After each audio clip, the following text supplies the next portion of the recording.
They're one of the most secretive organisations in the world.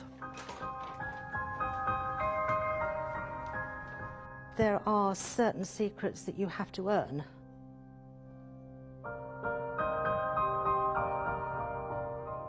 Famous for unexplained rituals. Where were you first prepared to be a Freemason? In my heart. Describe the mode of your preparation. My right arms, left breast and knee made bare. There has been this notion that we somehow use goats in our rituals because we're somehow satanic. And they face regular accusations of corruption. There are people who are genuinely afraid to declare that they are Freemasons. They're no more corrupt than anybody else. Whenever anything bad happens, there are a whole horde of people who are digging to see whether Freemasonry was involved. All the men in my family are Freemasons. I'm the only girl to go into Masonry. If a man can do it, so can I. For the first time, we've been given access inside this highly secretive society to find out the truth behind the intrigue. We have nothing to hide that's sinister. We're not trying to take over the world, despite all these conspiracy theorists.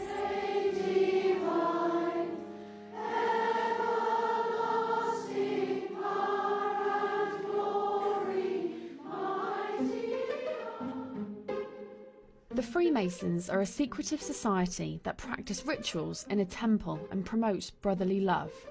Although they have always been associated with men, we've gained access to the two female Freemason groups in the UK, the Order of Women Freemasons and the Honourable Fraternity of Ancient Freemasons. This looks like any other leafy street in central London, but this is the international headquarters of one of the most secretive and mysterious organisations in the world, and for the first time they're exclusively opening the doors to us.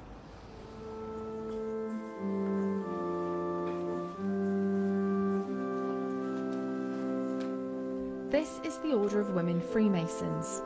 There's a meeting today for the quarterly communication of Grand Lodge, where only members of a certain rank can attend. The Most Worshipful the Grand Master, Christine Chapman. And this is the second group we've been given access to, the Honourable Fraternity of Ancient Freemasons.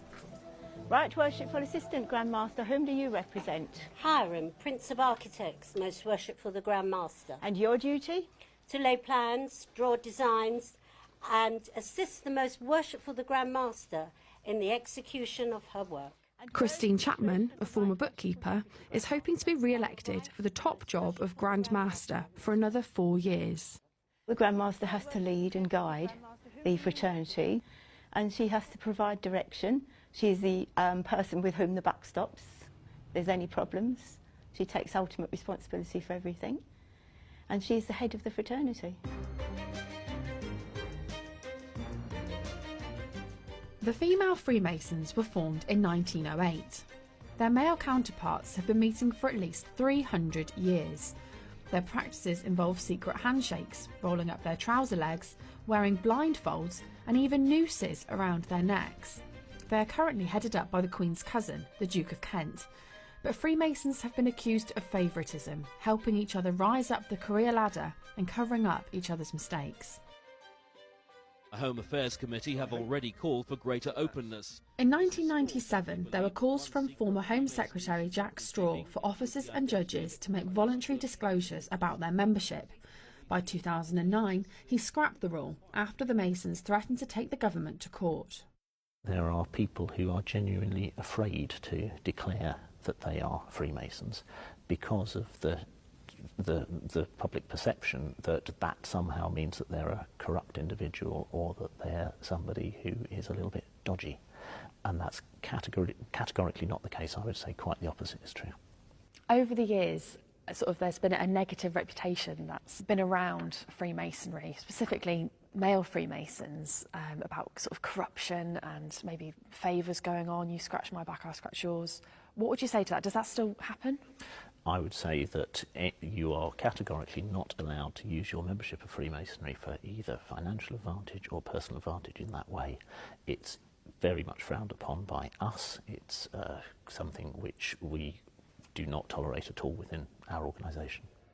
I've been a Freemason for over 40 years and nobody's ever offered me a favour, and I've never offered anybody else a favour. You hear the stories, certainly. I've not come across it in Freemasonry at all.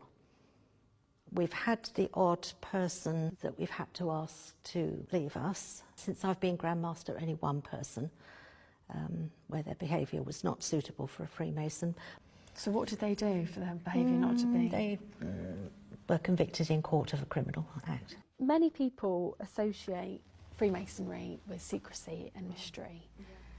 Why do you think that is? If it was all written out and publicised for everybody to read, there would be no point in anybody joining it, because there'd be nothing special left for them to discover. You say it's to ensure that it feels special. Yes. But people could view that as there being something to hide. No, this is the problem. But we have nothing to hide that's sinister. We're not trying to take over the world, despite all these conspiracy theorists on the internet. And we're not trying to overthrow the government.